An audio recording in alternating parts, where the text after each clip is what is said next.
അരനൂറ്റാണ്ടിന്റെ തിളക്കമാർന്ന നിയമസഭാ പ്രവർത്തന പാരമ്പര്യം അവകാശപ്പെടാവുന്ന അപൂർവ വ്യക്തിത്വം.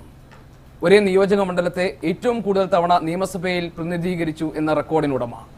കേരള കോൺഗ്രസ് പ്രസ്ഥാനത്തിന്റെ അനിഷേധ്യനായ അമരക്കാരൻ. വിശേഷണങ്ങൾ ഏറെ ചേരുന്ന ശ്രീ കെ എം മാണിയാണ് വ്യൂ പോയിന്റിൽ ഇന്നെന്റെ അതിഥി.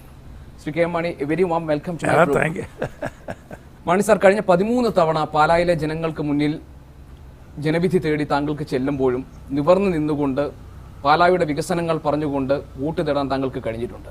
പക്ഷേ ഈ 14ാം തവണ താങ്കൾ ജനങ്ങളിലേക്ക് എത്തുമ്പോൾ ബാർക്കോഴ ആരോപണം ഒരു തടസ്സമായി നിൽക്കുന്നുണ്ടോ? ഒരു അത്യധ്വാനം ആവശ്യമായി വരുന്നുണ്ടോ ഈ മണ്ഡലത്തിൽ? ഇവിടെ എന്ത് ബാർക്കോഴ, നോൺസെൻസ്. ആരും അതിനെപ്പറ്റി ചിന്തിക്കുന്നുണ്ടോ?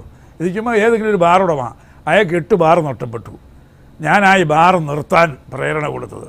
ഒരു ബാർ നിർത്തിയാൽ അത്രയ്ക്കും നല്ലത് എന്ന് പറഞ്ഞ് ഞാനാ 418 ബാറുകൾ നിർത്തി. എന്താ കോടിയേരിയും ബാറുടമകളും തമ്മിലുള്ള ഗൂഢാലോചന? ഞങ്ങൾ അധികാരത്തിൽ വരട്ടെ, ഞങ്ങൾ തിരിച്ചു തരാം, ഈ ഗവൺമെൻറ് താഴെ വീഴിക്കണം. അവർ തമ്മിലുള്ള ഗൂഢാലോചനയാണ്. ഞങ്ങൾ നിർത്തി.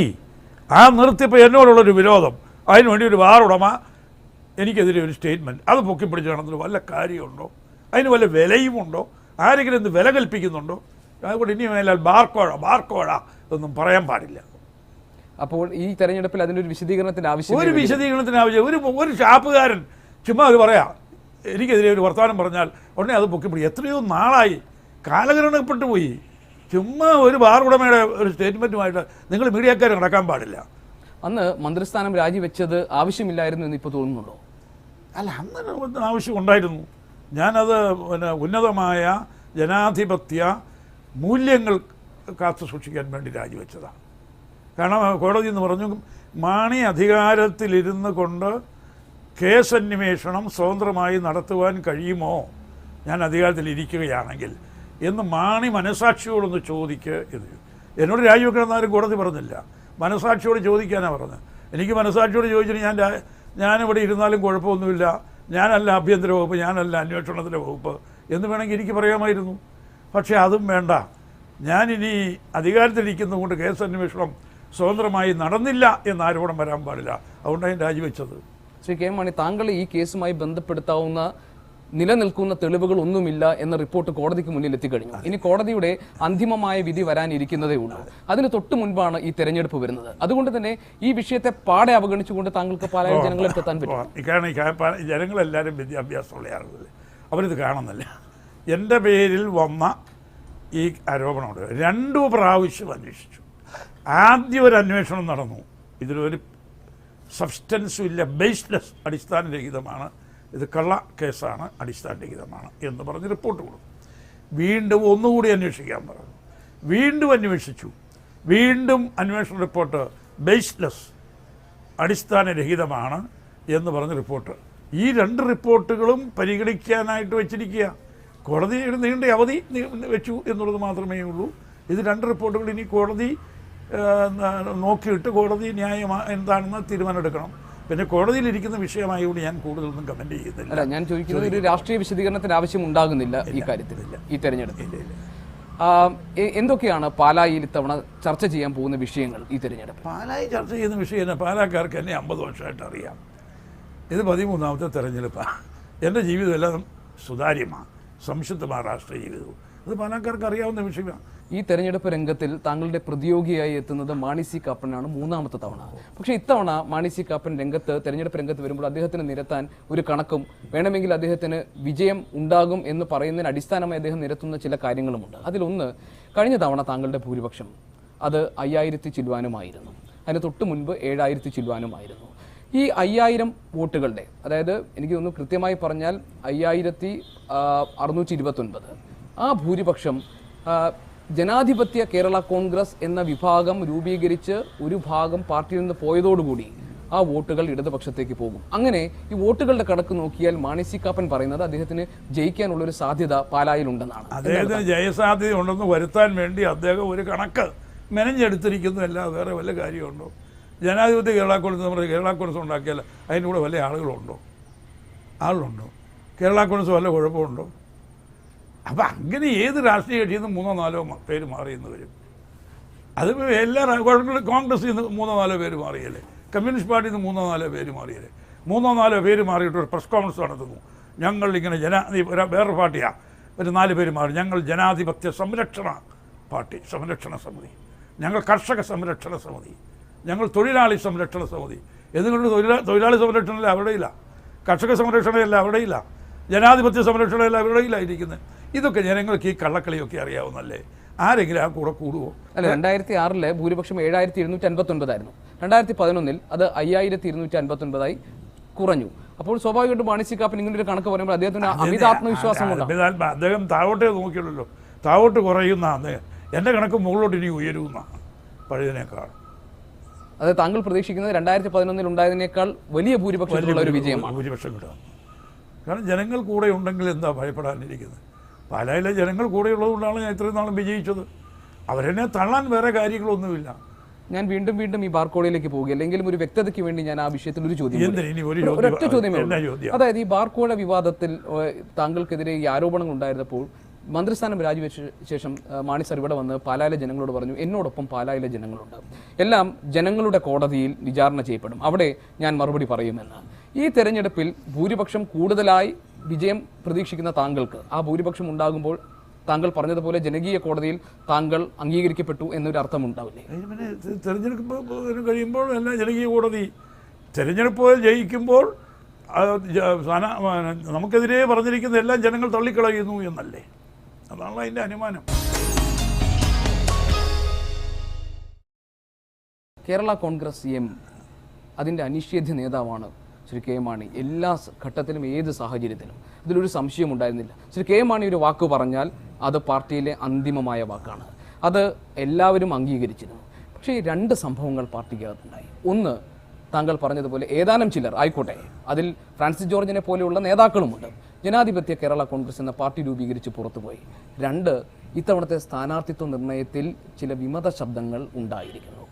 അത് താങ്കൾ പറഞ്ഞു ഈ പാർട്ടിയുടെ ചങ്കും കരളും എന്ന് താങ്കൾ പറഞ്ഞ പൂഞ്ഞാറിൽ, അതുപോലെ തന്നെ കുട്ടനാട്ടും.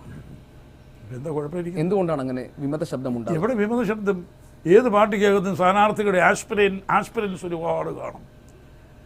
സ്ഥാനാർത്ഥിത്വം ഒരാൾക്ക് പ്രഖ്യാപിച്ചു കഴിയുമ്പം ആസ്പിറേഷൻ ഉണ്ടായിരുന്നതിൽ ആരെങ്കിലും ഒരു പെട്ടെന്നൊരു പ്രതിഷേധ സ്വരം പറഞ്ഞു എന്ന് വരും.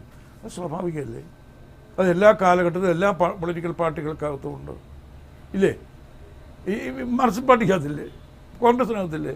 അതിനിപ്പോൾ കേരള കോൺഗ്രസിനെ മാത്രം ഇങ്ങനെ ആരെങ്കിലും ഒരു സങ്കടത്തിൽ അയ്യോ എനിക്ക് ടിക്കറ്റ് കിട്ടിയില്ല എന്ന് പറഞ്ഞ് ആരെങ്കിലും സങ്കടപ്പെടുക, ഒരു പ്രതിഷേധം, എന്നാലും മാണി സാർ ഇങ്ങനെയാണല്ലോ, എന്നോട് ഇങ്ങനെ കാണിച്ചല്ലോ എന്നൊക്കെ എന്നെപ്പറ്റി ഒരു പരിഭവമൊക്കെ പറയുകയാണെങ്കിൽ ഇത് വലിയ കാര്യമുണ്ട്? അതൊക്കെ വലിയ പൊക്കി പിടിച്ചിട്ടുള്ള കാര്യം വല്ലതും ഉണ്ടോ? സജി മഞ്ഞക്കടമ്പന്റെ പ്രതിഷേധം ഏതാണ്ട് അവസാനിച്ചു, പക്ഷേ ജോസ് കോഴിപ്പള്ളിയുടെ എവിടെ ഒരു പ്രതിഷേധവും ഇല്ലല്ലോ. ഇപ്പോൾ കോഴിപ്പള്ളി ഇതിപ്പോൾ ഞാനിത് പറഞ്ഞില്ലേ, ഓരോരുത്തർക്ക് ഈ ഒരു പൊളിറ്റിക്കൽ പാർട്ടി എന്ന് പറയും എത്രയോ ജനങ്ങളുണ്ട്, എത്രയോ ആസ്പിരൻസ് ഉണ്ട്. അതിലേതെങ്കിലും ഒരാൾ ചിലപ്പം നോമിനേഷൻ കൊടുത്തെന്ന് വരും. ഇനിയിപ്പോൾ സമയമുണ്ടല്ലോ, കോഴിപ്പള്ളി ചിലപ്പോൾ പിൻവലിച്ചെന്ന് വരും. കോഴിപ്പള്ളി നല്ലൊരു പ്രവർത്തകനാണ് കേരള കോൺഗ്രസിൻ്റെ, ഒരു സംശയവും ഇല്ല. അപ്പോൾ അതപ്പോൾ പെട്ടെന്നൊരു വിഷമത, മനസ്സിന് വിഷമം, എന്നെ പരിഗണിച്ചില്ലല്ലോ എന്ന് മനസ്സിനൊരു വിഷമത വരും. എല്ലാവരെയും പരിഗണിക്കേണ്ടതാണ്, നല്ല ആളുകൾ. അപ്പോൾ കോഴിപ്പള്ളി നല്ല പ്രവർത്തനമാണ് ഞങ്ങളുടെ, പക്ഷെ പരിഗണിക്കാൻ കഴിഞ്ഞില്ല. അപ്പോൾ വേറെ സാഹചര്യം, അപ്പോൾ ഞങ്ങൾ വേറൊരു തീരുമാനമെടുത്തു. അപ്പോൾ പാർട്ടി എല്ലാ കാര്യങ്ങളും വിലയിരുത്തിക്കൊണ്ട് ബാലൻസ്ഡ് ആയിട്ടൊരു തീരുമാനമെടുക്കും. പല കാര്യങ്ങൾ പാർട്ടിക്ക് നോക്കേണ്ടതായിട്ടുണ്ട്.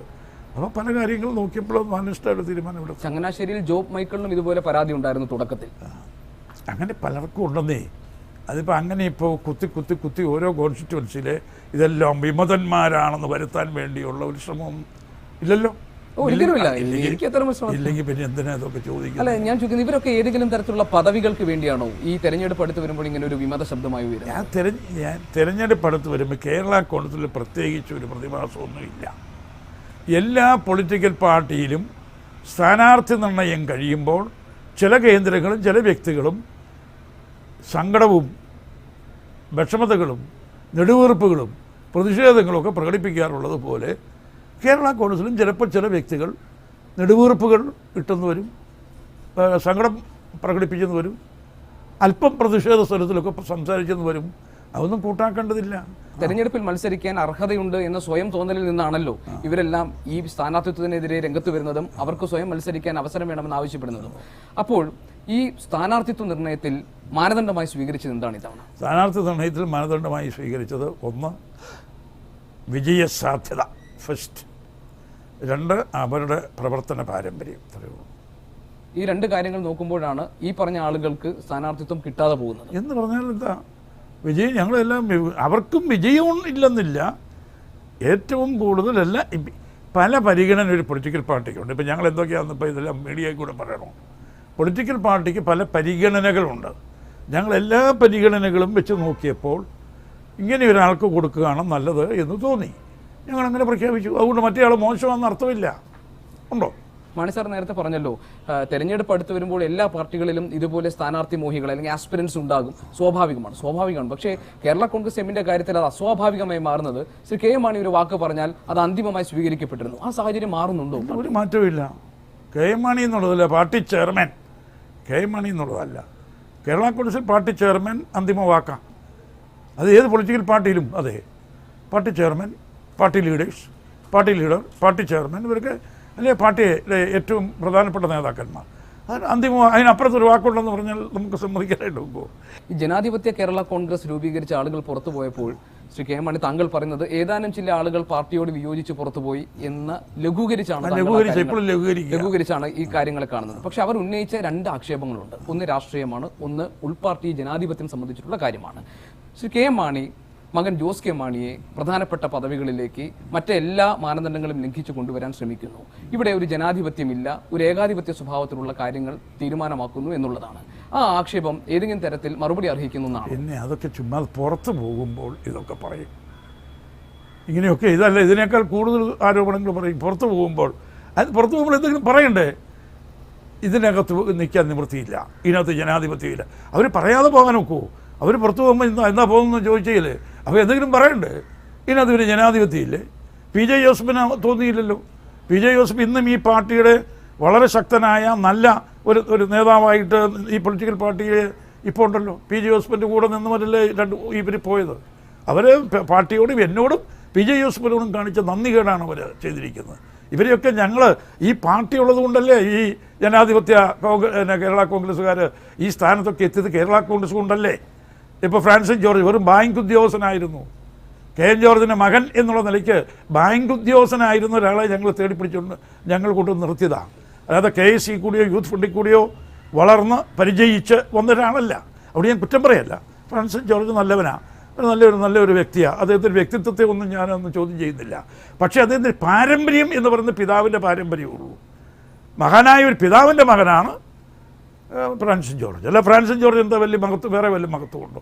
താങ്കൾ പറഞ്ഞല്ലോ കുറച്ച് ആളുകൾ പാർട്ടിയിൽ നിന്ന് വിട്ടുപോകുന്നു. അങ്ങനെ സാധാരണക്കാരായ നമുക്ക് അവഗണിച്ച് തള്ളാവുന്ന ആളുകളല്ലല്ലോ മാണി സാർ പാർട്ടിയിൽ നിന്ന് പോയിട്ടുള്ളത്. ഇപ്പോൾ ഫ്രാൻസിസ് ജോർജിനെ പോലെ അല്ലെങ്കിൽ ആ ഗണത്തിൽപ്പെടുന്ന വലിയ സ്റ്റാച്യൂറുള്ള നേതാക്കൾ അല്ലേ ആ പാർട്ടിയിൽ നിന്ന് വിട്ടുപോയിരിക്കുന്നത്. അപ്പോൾ അത് കുറെ കൂടി ഗൗരവമുള്ള, അതായത് പാർട്ടിയിൽ അവർക്ക് നിൽക്കാൻ കഴിയാത്തൊരു പരിതസ്ഥിതി അവർക്കുണ്ടായത് കൊണ്ടല്ലേ അവർക്ക് പാർട്ടി വിട്ടുപോകേണ്ടി വന്നത്. ഇത് എത്രയോ പാർട്ടികളിൽ നമ്മളിത് കാണുന്നതാണ്. എത്രയോ പാർട്ടികൾ, കോൺഗ്രസ് പാർട്ടിയിൽ നിന്ന് എത്രയോ പേര് വിട്ടുപോയി. പാർട്ടി എവിടെയുണ്ട്? കമ്മ്യൂണിസ്റ്റ് പാർട്ടിയിൽ നിന്ന് എത്രയോ പേര് വിട്ടുപോയി. കമ്മ്യൂണിസ്റ്റ് പാർട്ടി എവിടെയുണ്ട്? കേരള കോൺഗ്രസിൽ നിന്ന് എത്രയോ പേര് പോയി. ആ പോകുന്നവർ പോയി, പാർട്ടി എവിടെയുണ്ട്? അതാ ഞാൻ മുമ്പ് പറഞ്ഞത്. അപ്പം വറ്റിപ്പോകുമെന്ന് പറയും. കിണറ്റിൽ നിന്നൊരു ഒരു കുടം വെള്ളം എടുത്താൽ അപ്പം പെട്ടെന്നൊരു കുഴി കാണും, അത് നൽകുന്നു. 10 പേര് പോയി, അത് പോയി. പാർട്ടിയുടെ പ്രവർത്തനം അത്ര ശക്തമാണ്. 2-3 പേര് പോയത് കൊണ്ട് പാർട്ടി പോയി എന്ന് പറയാൻ നോക്കൂ. ഇവരൊക്കെ ദുർബുദ്ധി കൊണ്ട് പോകുന്നതാണ്. എന്തുകൊണ്ടായിരിക്കും വികാരപരമായിട്ടുള്ള ചില തീരുമാനങ്ങൾ, വിചാരമല്ല അവരെ നയിക്കുന്നത്. വികാരപരമായ ചില തീരുമാനങ്ങൾ കൊണ്ട് അവർ പോയിൽ എനിക്ക് ദുഃഖമുണ്ട് അവരൊക്കെ പോയത്. കാരണം അവരൊക്കെ നമ്മുടെ പാർട്ടിയിൽ വേണ്ടപ്പെട്ടവരായിരുന്നു, നല്ല പ്രവർത്തകരായിരുന്നു, നല്ല നേതാക്കന്മാരായിരുന്നു. പക്ഷേ അവരൊക്കെ എന്തോ ദുർചിന്ത കൊണ്ട്, എന്തോ ആരുടെയോ പ്രേരണ കൊണ്ട്, എന്തോ ചില കൂട്ടുകെട്ടിൽ പെട്ടുപോയത് കൊണ്ട് അവർക്കങ്ങനെ തോന്നി എന്നുള്ളതേ ഉള്ളൂ. ഇനിയും എൻ്റെ വിശ്വാസം, ഞാൻ എല്ലായിടത്തും പറഞ്ഞത്, 1-2 വർഷം അവർ തീർച്ചയായിട്ടും തിരിച്ചു വരും. ജോസ് കെ മാണിയുടെ കാര്യം ചോദിച്ചു. ജോസ് കെ മാണിയെ ഒരു സുപ്രഭാതത്തിലെടുത്ത് ഇങ്ങനെ നേതാവാക്കിയതല്ല. ജോസ് കെ മാണി KSC കൂടെ വളർന്നു വന്നവനാണ്. യൂത്ത് ഫണ്ടിൻ്റെ പ്രസിഡൻ്റായിരുന്നു.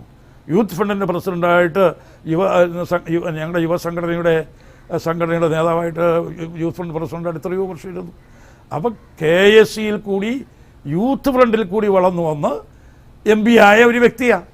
അല്ല ഞാൻ എന്തെങ്കിലും മകനാണെന്ന് പറഞ്ഞ് ഒരു സ്ഥലത്ത് പ്രതീക്ഷിച്ച് വെച്ചതല്ല. എന്നെക്കാളും കൂടുതൽ വോട്ട് കിട്ടിയല്ലോ ജോസ് കെ മാണിക്ക് പാർലമെൻറ്റിലെ വോട്ട് നോക്കുന്ന വീക്കിൽ. അപ്പം ഞാനിവിടെ നിന്ന് മകനാണെന്നുള്ള നിലയ്ക്ക് ഞാൻ പ്രതീക്ഷിച്ചിട്ടില്ല. മകന് വ്യക്തിത്വം ഉണ്ടെങ്കിൽ മകൻ നിലനിൽക്കും. മകനെ ജനങ്ങൾ ഇഷ്ടപ്പെടുന്നെങ്കിൽ ജനങ്ങൾ അവനെ സഹായിക്കും. ഇതുള്ളൂ. അല്ലാതെ എനിക്ക് ഞാനൊന്നും ഒരു കാര്യവും മകനായതുകൊണ്ട് ചെയ്തു കൊടുത്തുകൊണ്ടല്ല, അവൻ്റെ പ്രയത്നം കൊണ്ട് ജനങ്ങളെ അവനോടുള്ള താല്പര്യം കൊണ്ട് അവൻ്റെ സേവനം കൊണ്ട് അവനെ വോട്ട് കിട്ടി. എനിക്ക് സന്തോഷമേ ഉള്ളൂ. എന്നെക്കാളും കൂടുതൽ വോട്ട് കിട്ടി. പാർട്ടിയിലെ ഉന്നത പദവികളിലേക്ക് ആളുകൾ എത്തുന്നത് ജനാധിപത്യ സ്വഭാവമുള്ള മാനദണ്ഡങ്ങളുടെ അടിസ്ഥാനത്തിലാണ്. അതെ, അത് അങ്ങനെ തന്നെയാണ്. ആ തരത്തിൽ ഇവർ ഉന്നയിച്ചിട്ടുള്ള ആക്ഷേപങ്ങൾക്ക് അടിസ്ഥാനമില്ല. ഒരു അടിസ്ഥാനവുമില്ല. ഇവർ ഉന്നയിച്ച മറ്റൊരു രാഷ്ട്രീയമായ കാരണം BJPയുമായി ശ്രീ KM മാണി അടുക്കുന്നുണ്ടോ എന്നൊരു സൂചന നൽകുന്ന പല സംശയങ്ങൾക്കും ഇടവരുത്തുന്ന രീതിയിലുള്ള പരാമർശങ്ങളും പെരുമാറ്റങ്ങളും ഉണ്ടായി. അതൊക്കെ അടിസ്ഥാനരഹിതമാണ്. ഈ പോകുമ്പോൾ 10 ചുമ്മാ ദുരാരോപണങ്ങൾ പറഞ്ഞു പോകുന്നതിന് കാരണം പറയണ്ടേ? അതിന് കുറേ ദുരാരോപണങ്ങൾ പറയും. അല്ല, അമിത്ഷായുമായി കൂടിക്കാഴ്ച നടത്തുന്നതിൽ എന്താണ് കണ്ടിട്ടില്ല. അത് ആരോ പറഞ്ഞു അമിത്ഷായുമായിട്ട് ഞാൻ കാണാം. ഞാൻ പറഞ്ഞു അമിത്ഷായെ കാണുന്നതിൻ്റെ കുഴപ്പമിരിക്കുന്നത്. ഇന്ത്യ ഭരിക്കുന്ന ഒരു രാഷ്ട്രീയ കക്ഷിയുടെ നേതാവ്. ഇപ്പം ഞാൻ കോട്ടയം TV ചെല്ലുക, അവിടെ അമിത്ഷാ ഉണ്ടെന്ന് വിചാരിച്ചു. ഞാൻ ആ മുറിയിലൂടെ കയറി ചെല്ലുന്നു. അമിത്ഷാ എന്നോട് വിശേഷം KM മാണി. എനിക്ക് വലിയ പരിചയമില്ല അമിത്ഷായോട്. എപ്പോൾ വന്നു, വായു എന്ന് ചോദിക്കുന്നത് നമ്മുടെ ഒരു കേരളീയ സംസ്കാരമല്ലേ, ആതിഥേയ മര്യാദയല്ലേ, ആതിഥ്യ മര്യാദയല്ലേ കേരളത്തിൽ വരുന്ന ഒരാളെ നമ്മൾ സ്വീകരിക്കുക എന്ന് പറയുന്നത്. അപ്പം ഞാൻ അങ്ങനെയൊന്ന് പറഞ്ഞു. അതിന് അമിത്ഷായെ കണ്ടതുകൊണ്ട് തന്നെ കുഴപ്പം? അതിന് വല്ല കുഴപ്പമുണ്ടോ?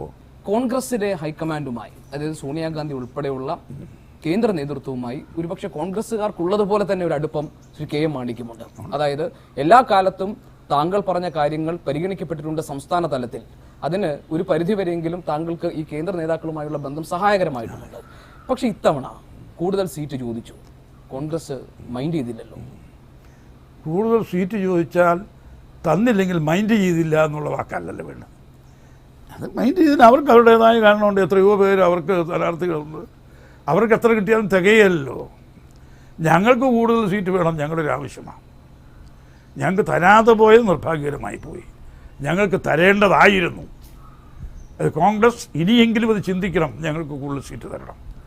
പക്ഷേ അതുകൊണ്ട് അത് വലിയൊരു അവഗണനയാണ് എന്ന് വ്യാഖ്യാനിക്കേണ്ടത്. ഞാൻ പറയുന്നത് അതിൽ മാണി സാറിന് പരിഭവമുണ്ട്. കാരണം ആ പരിഭവം വാക്കുകളിലൂടെ പുറത്തു വന്നിട്ടുണ്ട്. UDF യോഗത്തിൽ ഇനി ഞാൻ പോയിട്ട് എന്താ കാര്യമെന്ന് താങ്കൾ പറഞ്ഞു. അത് അന്ന് ഒരു പ്രതിഷേധം ഉണ്ടായിരുന്നു. അതുകൊണ്ട് ആ പ്രതിഷേധം വെച്ചുകൊണ്ട് ഞാനില്ല ഇനി UDF ഞാനും കൂടി ഉണ്ടാക്കിയതല്ലേ. ഞാനെന്ന് പറഞ്ഞ കേരള കോൺഗ്രസും കൂടി ഒരു ഘടകകക്ഷിയല്ലേ. കേരള കോൺഗ്രസും കൂടെ കൂടിച്ചേർന്നുണ്ടാക്കിയതല്ലേ UDF. അപ്പം നമ്മളും കൂടി രൂപീകരിച്ച UDFനെ നമ്മൾ ഇട്ടു പോരൂ. പൂഞ്ഞാർ സീറ്റിന്റെ കാര്യത്തിലും ഈ തരത്തിലുള്ള അവ്യക്തതകൾ ഉണ്ടായിരുന്നല്ലോ. എന്താ അവ്യക്തത? കോട്ടയം DCC അധ്യക്ഷൻ പൂഞ്ഞാർ സീറ്റിന് അത് കോൺഗ്രസിന്റെ സീറ്റാണ്, അതുകൊണ്ട് അവിടെ മത്സരിക്കാൻ ഉണ്ടാകും എന്ന് പറഞ്ഞിരുന്നു. കോൺഗ്രസിന്റെ സീറ്റ് എന്ന് പറഞ്ഞാൽ അല്ല, കോൺഗ്രസിന് ആവശ്യമുള്ളൂ. DCC അധ്യക്ഷൻ ഒരു MLA ആയിട്ട് വരുന്ന എനിക്ക് സന്തോഷമുള്ള കാര്യമേ ഉള്ളൂ. പക്ഷെ കേരള കോൺഗ്രസിൻ്റെ പരമ്പരാഗതമായിട്ടുള്ളൊരു സീറ്റ് നമുക്ക് വിട്ടുകൊടുക്കാൻ വൈഷമ്യമുണ്ട്. അതെല്ലാവർക്കും അങ്ങനെയല്ലേ. അതിനിപ്പോൾ ഇവിടെ DCC അധ്യക്ഷനെ ബഹുമാനിക്കാത്തതുകൊണ്ടല്ലല്ലോ, ആദരിക്കാത്തതുകൊണ്ടല്ലല്ലോ.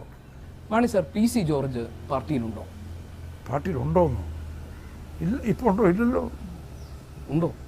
അതിൻ്റെ ആ ചോദ്യം മിസ്ചിവസ് ചോദ്യമാണല്ലോ. അല്ല, ഞാൻ ചോദിക്കാൻ കാരണം PC ജോർജ് ചിലപ്പോൾ പറയാറുണ്ട് സാങ്കേതികമായ അർത്ഥത്തിൽ എന്നെ പാർട്ടിയിൽ നിന്ന് പുറത്താക്കിയിട്ടില്ല എന്ന്. അല്ല, അതെന്താ അങ്ങനെ ഒരു സാങ്കേതികത്വത്തിന്റെ ഒരു സാധ്യത അവിടെ ഉണ്ടോ? അങ്ങനെ ഇപ്പോഴും കേരള കോൺഗ്രസ് വിശ്വസിച്ചോണ്ട് നല്ല കാര്യമല്ലേ. അങ്ങനെ ഇപ്പോഴും ഞാൻ കേരള കോൺഗ്രസ് എന്ന് പറയുന്നത് നല്ലതല്ലേ. അങ്ങനെ പുറത്താക്കിയിട്ട് ഞാൻ ഇപ്പോഴും കേരള കോൺഗ്രസ് ഞാൻ വിശ്വസിച്ചു. അതാ കേരള കോൺഗ്രസിൻ്റെ മഹിമയാണ് അത് ചൂണ്ടിക്കാണിക്കുന്നത്. അദ്ദേഹത്തെ പുറത്താക്കിയ ശേഷവും ഇങ്ങനെ പറയുന്നു. എൻ്റെ ചോദ്യത്തിൽ മിസ്ചിവസ് ആയിട്ടൊന്നുമില്ല. ഞാൻ PC ജോർജ് പറഞ്ഞ കാര്യത്തെ അവതരിപ്പിക്കുകയാണ്. PC ജോർജ് വളരെ തന്ത്രശാലിയാണ്. അദ്ദേഹം ഓരോ സ്റ്റേറ്റ്മെൻറ്റ് നടത്തും. സ്റ്റേറ്റ്മെൻറ്റിന് പിന്നിൽ ഓരോ ഉദ്ദേശങ്ങളുണ്ട്. അത്രയോ. PC ജോർജ് പാർട്ടിയിൽ നിന്ന് പുറത്താക്കപ്പെട്ട് കഴിഞ്ഞ വ്യക്തിയാണ്. എന്ത് ഈ പുറത്താക്കപ്പെടുക എന്ന് പറഞ്ഞാൽ അതുകൊണ്ട് PC ജോർജ് പോയ വഴിക്ക് പോവുകയില്ല, PC ജോർജിനെ കണ്ടാൽ മിണ്ടിയേല, അല്ലെ പി സി ജോർജ് ഇനി കേരള കോൺഗ്രസിലേക്ക് വരുന്നു, നോ കവാടമടയ്ക്കുക, അങ്ങനെയൊന്നും ഉണ്ടോ? അങ്ങനെയൊന്നും. ഞാൻ ആ ചോദിക്കാനുള്ള ചില രാഷ്ട്രീയ കാരണങ്ങളുണ്ട്. പൂഞ്ഞാർ മണ്ഡലത്തിൽ ഇത്തവണ വന്നിട്ടുള്ള ഗ്രാമപഞ്ചായത്തുകളിൽ ഇപ്പോൾ തലപ്പലം, തലനാട്, കടനാട്, അതുപോലെ ഉള്ള ഏതാണ്ട് 5-6 ഗ്രാമപഞ്ചായത്തുകൾ പി സി ജോർജിന്റെ സ്വാധീന മേഖലയല്ലേ? അത് കേരള കോൺഗ്രസിന്റെ സ്വാധീന മേഖലയാണ്. പി സി ജോർജ് എങ്ങനെ വ്യക്തിക്ക് വല്ലതും ഉണ്ടോ? പി സി ജോർജ് അവിടുത്തെ കേരള കോൺഗ്രസ് സ്ഥാനാർത്ഥി എന്നുള്ള നിലയിൽ പി സി ജോർജിന് അവിടുമായിട്ട് ബന്ധമുണ്ടായിരുന്നു. അത് കേരള കോൺഗ്രസ് സ്ഥാനാർത്ഥി എന്നുള്ള നിലയ്ക്കല്ലേ, അല്ല വ്യക്തിയല്ലല്ലോ. കേരള കോൺഗ്രസിന്റെ മേഖലയാണ് കേരള കോൺഗ്രസിന്റെ. ജോർജ് കുട്ടി അഗസ്തിയെ പൂഞ്ഞാറിൽ സ്ഥാനാർത്ഥിയാക്കിയതിൽ പലതരത്തിലുള്ള വിമർശനങ്ങൾ എതിർഭാഗത്തു നിന്നുണ്ടായി. അതിൽ കേരള കോൺഗ്രസുമായി ഈ അടുത്ത കാലത്തൊന്നും ബന്ധം പുലർത്താതിരുന്ന ഒരാളെ പെട്ടെന്ന് അവിടെ കൊണ്ടുപോയി നിർത്തി എന്നൊക്കെയാണ്. പൂഞ്ഞാറിൽ പി സി ജോർജിനെ നേരിടാനുള്ള ഏറ്റവും നല്ല നീക്കമായി ജോർജ് കുട്ടി അഗസ്തിയുടെ സ്ഥാനാർത്ഥിത്വത്തെ താങ്കൾ? അയ്യോ, വളരെ ജോർജ് കുട്ടി അഗസ്തിയുടെ പേര് പ്രഖ്യാപിച്ചതോടെ എത്രയോ സ്വീകാര്യതയാണെന്നറിയാമോ?